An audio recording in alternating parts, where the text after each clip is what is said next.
actually know if that, working in the media and working in London actually helped me at all with the music side of things. It Yeah. certainly helped me grow as a person, and I understood what it meant to have a real job. And I bought a flat, and I think being in a band sort of puts you in a state of arrested development. When we left the band, when the band finished, we were 24, 25. We were still children, really. We hadn't been allowed to grow up because we hadn't really been part of the real world. The music industry is a crazy whirlwind, and we lived in the back of a van for 7 years. Yeah. So it was only when that finished and I started working for the newspaper that I became what you might call an adult. And when I went on the tour as my own, when I brought I Must Remember and started performing on my own, I was incredibly unprepared. I thought, oh, I know how this works. I remember how this works. But actually, the world that I'd left touring 5 years previously was incredibly different to the one that I came back to. And all my preparation was wrong. It took me until Devolver-ish time, before that record came out, to really work out how to be Jamie Lenman. If you look at what happened on Muscle Memory, I constructed like a huge band, like an 8-piece band, and I called it like Jamie Lenman and the Heavy Miller Band, because I was shy about being just myself. I needed their support, and I thrived on it, and I couldn't have done without the Heavy Miller Band. By the time Devolver came along, you can see I was confident to say, look, this is me. I'm Jamie Lenman. Shaved off all my hair, went bald, shaved off all my hair, took the plunge, put my ugly ass face on the album cover, and stripped the band back to just me and Daniel, because I had the confidence that I'd been reminded. Muscle Memory was a crash course in the new music industry. And so when I went to Devolver, I was armed with all those facts and I was ready. I came out of the blocks running. That's not the phrase, but you know what I mean. So Muscle Memory was a slightly shambolic but incredibly necessary step in getting to where I am now.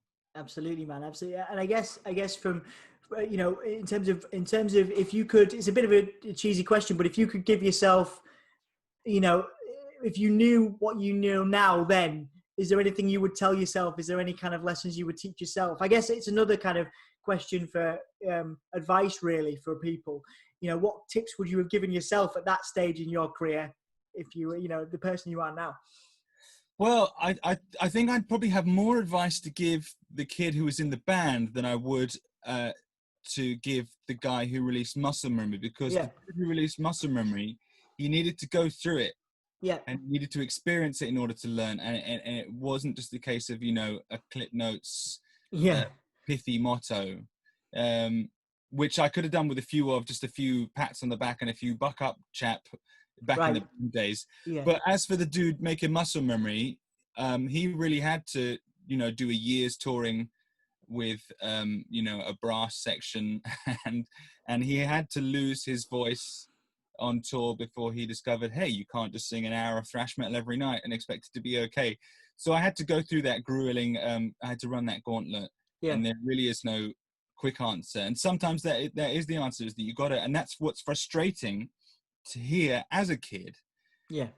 You want someone to give you these answers, and sometimes that's possible, but most of the time you just got to live through it. You got to take 5, 6, even longer years, and then you'll know. And there's no quick way around. But as long as you can have fun along the way, and remember not to take it too seriously, I guess. Then you'll be fine. Absolutely, and talk to me about some of the things that you're doing at the moment. It can be music related or otherwise, but again, creative inspirations, because I think, again, people can take things too seriously sometimes. They don't forget, they forget to, go see family, go out to a place or whatever. Like, are there any people or places, obviously your wife would be a good example, but like people, places, things that you're drawing from, or you constantly draw from, to give you motivation and inspiration? Sure. Well, it's tougher now because we can't really go out as we could. At the start of the year, I would have said, go to a lot of gigs for a musician. I try very hard to go to a lot of unsigned local band gigs. I go to Wednesday night shows at the local room above the pub. Because apart from anything else, they're only like £4 to get in, Yeah, of course. Cheap. It's got to be cheap for an artist, man. Yeah. And you get to see you get to meet a lot of, I make a lot of friends at these nights. You know, I often go on my own, actually. If the missus is busy, I just go on my own. And I'm always pleased by how friendly people are. And the bands, even if they're like not a very good band, they're usually still giving it all they got. The only time I get cross with bands is when they're sort of holding back a bit and trying to be a bit posy. That gets up my nose a bit. But if you give it your all, even if your songs ain't good, that don't mean you're a bad band.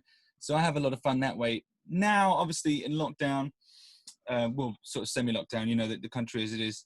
Yeah. I've always, I've spent the last few years really surrounding myself with artists. So my friends, not all of them, but most of my friends, the ones I speak to the most regularly, are artists. So they're always doing interesting things. And I know a lot of teachers as well, actually, and they're always telling me about what the kids are talking about and what their concerns are. So I try and stay in touch with that side of thing. And you're right to pinpoint my wife, who is just an endless wellspring of ideas. She gets so quickly inspired by things. She's a dancer and a performer and a producer, amongst other things. And we can't watch a movie or even a TV show before she's scribbling in a notepad about she's going to make some dance based on the TV show. And then the next day she's bought like an old tent that she's going to turn into a dress that is exactly the same texture as the shark from Jaws. You know, so there's a lot of glue gun and polystyrene in our house. Our house looks like the set of Art Attack with Neil Buchanan. So my house, you know, I'm lucky that my house is a hive of creativity, and there's only me and my wife knocking around in it. So there's a lot of room to express ourselves. So I'm lucky that way. But in the same time, I'm lucky, but also I constructed it. You know, I built it that way. This is how I want to live, and I got there. So yeah, I get a lot of inspiration from a lot of things. Congratulations, man. Like, it's nice to hear someone say that they've kind of got to, I guess, tentatively got to where they want to be. You know? Oh, absolutely. Yeah, I got to where I want to be at about 3 years ago. I'm waiting to get hit by the bus, and I won't be sad when I do, because, you know, I achieved all my goals about 3 years ago. Man, that's amazing. That's a bonus. That's amazing. Was there a moment where you were like, this is it? Like, I've done it 3 years ago. Can you just tell me, if you can? I don't know if it's a weird question, but can you take me back to that time? Because I think a lot of people search for that. People spend their entire lives searching for that moment, dude, you know? Yeah. It's one of my preoccupations. I think it was probably when I got made redundant from my design job. Yeah. I went to work for The Guardian just before the band finished. Yeah. And that same little company actually got sold by The Guardian to a different company. It went through a few guises, but it was the same people. Right. I worked there for 10 years, which is longer than I was in my band.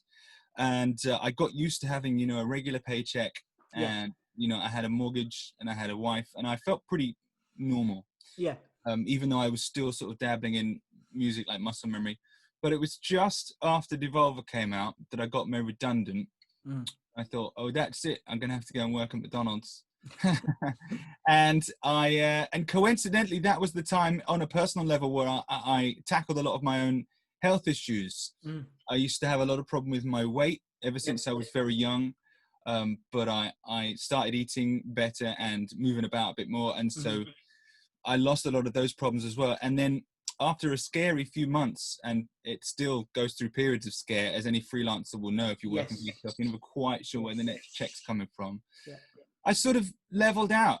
And after about a year, I thought, oh shit, you know, I haven't had to sign on to the dole yet, and I haven't had to work at McDonald's, although I wouldn't mind working for McDonald's, you know, I love McDonald's. And the record company was still asking for the records, and I was managing to make the records, and they got a great reception every time I put them out. And, you know, on a very cheesy side of things, and I don't believe that you necessarily need a significant other to be complete in yourself. But as a romantic, I've always been a romantic. You know, to have such a fulfilling relationship with my wife is amazing, wonderful to me. So just everything was pretty good.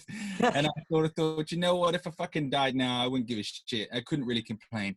And I've been there, you know, self-sustaining, still in love, still making important art that seems to connect with people. Yeah, I don't want to come across smug, but I'm just very happy. Nah, man, it's very rare. It's very rare, you know, that you find people like that. So I'm really pleased for you. I think that's amazing. A couple more questions then before we finish up, because I wanted to ask you about aesthetics and image, because I think you've always had a really strong eye for. It's probably because of your design background, but you know, the image and the branding and the vibe and your visuals. I know your wife was really instrumental in your last video.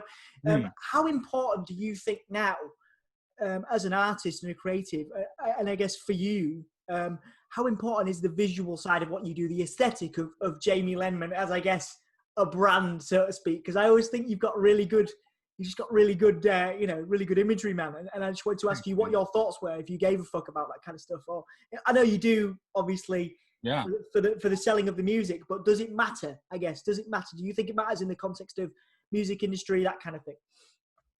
Yes, very much. Okay. Yes, very much. Especially because a lot of the media that now we're dealing with is visual. You know, Instagram. I know you can watch videos and listen to songs on Instagram, but it's about scrolling through and seeing something that catches your eye.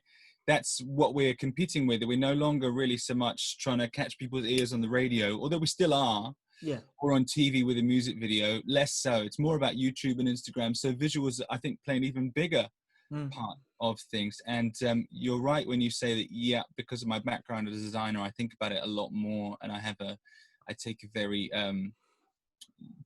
central role in that, working with a lot of great artists like Scott Chalmers, and of course my wife is in a lot of my videos. I worried about it less when I was in a band. I think it's more important in a way for a solo performer, because in a band, if you take any three people and just stick them together in front of a brick wall, that creates an image. Yeah. Even if they all look different or dress differently or whatever, even that combination will create a definable flavor. And so we didn't worry too much about, you know, dressing the same or having an image in the band. But then when you're just you on your own, when you're a solo performer, people do need to see, first of all, you've got to fill the same space with you know, just one person. Yeah. And certainly in terms of on stage, that's sort of why I started wearing like all white on stage, because I wanted people to see me, you know. I'm playing the same big stages, but there's only one of me and I'm standing right in front of the drummer. So that's why I started wearing white. And then that sort of just bled. It's quite natural as to how you think, oh, well, then maybe we'll do the album cover. I just stood in front of a white wall on that St. Pancras thing, and my photographer happened to be there, and we weren't going to do a record until I saw that photo, and I was like, wow, that should be an album cover. And then we had to come up with a record to go with it. I enjoy the organic process of it, which isn't to say that I don't spend a lot of time thinking about it, but I think it is much more important, A, in the 21st century in the light of digital media, and B, as a solo performer, to have a concerted image. And I pay a lot of attention to how that comes across, and I wouldn't want to do anything that well, I mean, people are going to take it however they're going to take it. I sort of worry that because I have got a bald head and I look sort of an offensive caricature of an Englishman, that people might think I'm something to do with the National Front or some bullshit like that, you know. But I don't think. Yeah, I don't think people think that, man. Well, thank fuck, you know. Yeah, it's just interesting. I wanted your viewpoint on that, because again, it's something that comes up for me, where a lot of sort of DIY sort of punk bands and stuff like that, they have this best intention of putting out their songs, and I love that, the enthusiasm of putting out tracks, but then without thinking about the brand of it. And I like to think about stuff I do, whether it's right or wrong. And, you know, obviously we might have differences of opinion, but I always think of everything I do, I'm like, there's got to be a brand behind it. There's got to be a visual element, you know? I always That's say, a very 21st century viewpoint. Yeah, I always say, think of your band as a brand. And, you know, some people agree with that, some people don't, you know, it's fair enough. Come see our brand. Listen to my brand. Yeah. So, you know, that's why I ask your opinion, because I've always kind of looked at your visuals and gone, it's fucking on point. Do you know what I mean? So last question again is more around sort of mental health stuff. So again, it's something that comes up for us quite a lot, and we've talked about the positives that you have around you going to gigs, and used to going to gigs before, and also your partner, which is lovely. But other days, you know, perhaps when you were younger, and also through to now, on those bad days that you have, if they do come to you, and when you're having a bad day, what do you do? what makes you happy? What gives you the biggest boost? And what kind of gets you out of those kind of bad days, if and when you have those? Well, I certainly do have them, yeah, like anyone does. And I had a long period just prior to the release of Muscle Memory where I felt very bad for several years, actually. And in that instance, and in most instances, I don't want to give you a flip answer here, but again, you know, as my wife, you know, I'm lucky enough to have a life partner who was very supportive, incredibly supportive, you know. But on a more day-to-day basis, certainly one of the things I found, there's two instances that I can think of, really. One of the instances that I found is that when I did get made redundant, that we spoke about, that's quite a blow, you know, and I didn't really know what to do with myself. But luckily, just before I got made redundant, as again we touched on, I'd begun a sort of a physical health regime, which involved food and exercise. And there were many mornings when I woke up, you know, no alarm, just whenever my eyes opened, you know, didn't have a job to go to. The missus at that point was working as a care worker, so she wasn't even there to rally me. And I sort of lay in bed several times thinking, why get up? There's literally no reason to get up. I wasn't even hungry. And on those occasions, what made me get up was I had to go for a run. I promised my trainer I would go for a run. And, you know, that means like going outside, and there's a lot to be said for even putting on clothes. You know, if I didn't have an exercise to do, if I didn't have to go for a jog along the road or the canal, I wouldn't have even put on any clothes, you know. And there's a lot to be said for the physical mind benefit of dressing yourself and going outside. So really, even though it's painful to do and I hate it, my physical routines really saved my mind, certainly when I became redundant. And then when lockdown happened again at the start of the year, I'd had a conversation fortuitously just before lockdown with another illustrator. I was sort of complaining about how, I mean, listen to me complain, you know, my records are all going great and everyone likes the music, but my drawings aren't getting quite so much love. And so I had a dry patch on the illustration front, and I managed to find out to complain about this guy. And I said, oh, I can't get any work, and people don't like my individual. I've got a very idiosyncratic style, which is quite a hard sell, and that's my fault, but what are you going to do? And I was moaning about this to another guy, and he said, just draw some, just do it. Don't wait to get commissions. Just do it for yourself, which I'd forgotten, and I hadn't done for a long time. I got into the habit when I was a kid. I used to draw for my own pleasure all the time. Then when I started getting paid, I wouldn't draw a straight line unless you give me 20p, you know. I got quite mercenary. And this guy said, look, just do some drawings for yourself, and you can put them on the internet if you want or not, and you'll see people will get involved and they'll like it. And so I did that as soon as lockdown happened. Again, I sort of thought, oh, what am I going to do with myself after I've come back from my run? And I just started doodling little, like I did like Slimer from Ghostbusters. And I sort of indulged all those nice little nostalgic things because I love those characters and I love to draw them. And I whacked them on the internet and people got really involved, and I started selling little prints to send to people, and that became, you know, something to do every day. Oh, have you done your little cartoon today? So that really saved my balls a bit in lockdown. So exercise and art and exercise, that's a good plan for a healthy lifestyle, I would say. Nice. Creativity and exercise, that's wicked, man. Good tips, man, seriously. And I just want to tack one on because again, I just think it'd be nice to get your viewpoint while I've got you.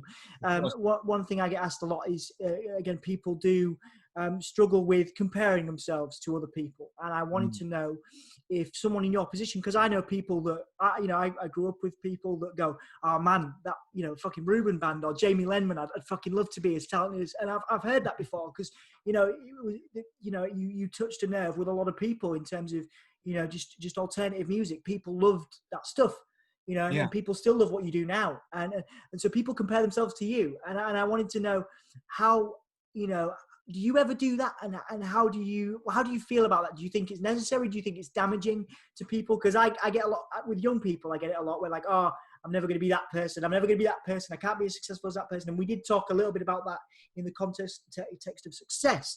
But do you compare yourself to others, and how do you feel about that? And if you do, how do you stop yourself from doing that?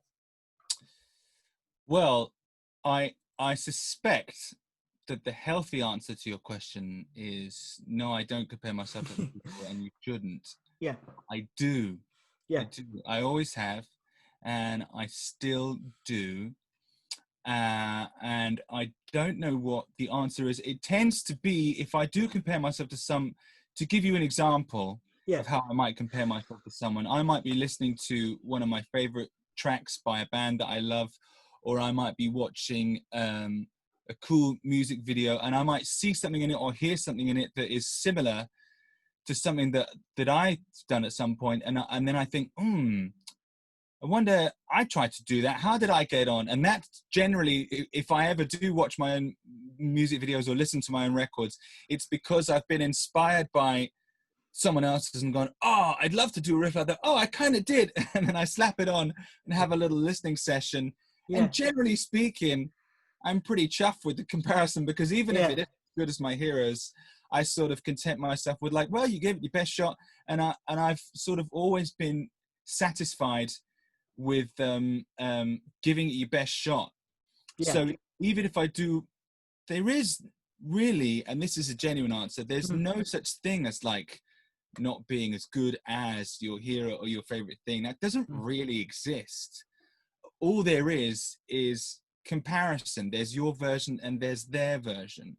And although I do compare myself to my own heroes, and I know that people compare themselves to me, which is a wild script that I've had to get used to in the last few years. Even when someone, say for instance, someone plays my song on the internet and I hear it, which is just so great to say, and they might even say, oh, it's not as good as the original, or like, I haven't got this thing there. But when I hear it, I always think, wow, I just think that's the fucking best version I've ever heard, you know? And it's not about what's better or worse. It's just about what's different. And you learn as you get older, without wanting to sound patronizing, that there is no better or worse. There's only different, and it's all valid. And just try your best, and you will have something that's valuable. There's an answer in there somewhere. No, it's a wide question. I wanted to ask you while I've got you, because I think, like I said, I know a lot of musicians that compare themselves to you, and I also know a lot of people. I know you've got a lot of heroes that, and it's just an interesting one, because I think it can be quite detrimental to someone's mental health if they do that too often. But some people say it's healthy to do that because it keeps you motivated. But it depends on what viewpoint you have on that. I've got a real problem with the concept of competition. I think competition, even as far as, I sort of don't really approve of like football, because competition, people get wound up.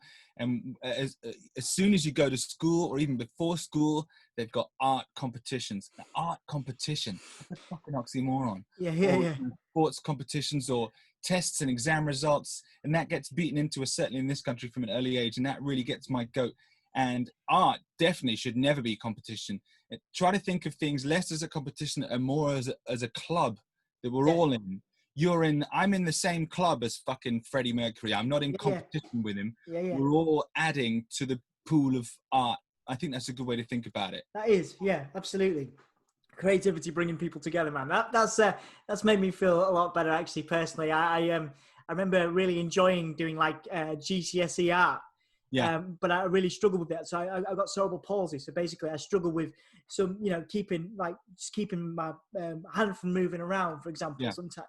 And I remember I got a GCSE grade like D, and I was gutted because I spent so much time on my project and I loved it, and I had hours and hours and hours. And I remember that's the last time I really, because it messed with me for years. I didn't draw anything. I didn't try. Awful. The school system, the GCSE system is fucked. They should let students grade themselves. How you felt about it should have been your grade. Yeah, man. Yeah, I know, but I like that. The whole way of looking at it, like, you're in the same club as Freddie Mercury and we're all in the same club. I'm gonna use that in the future, man. That's great. Thank you, bro.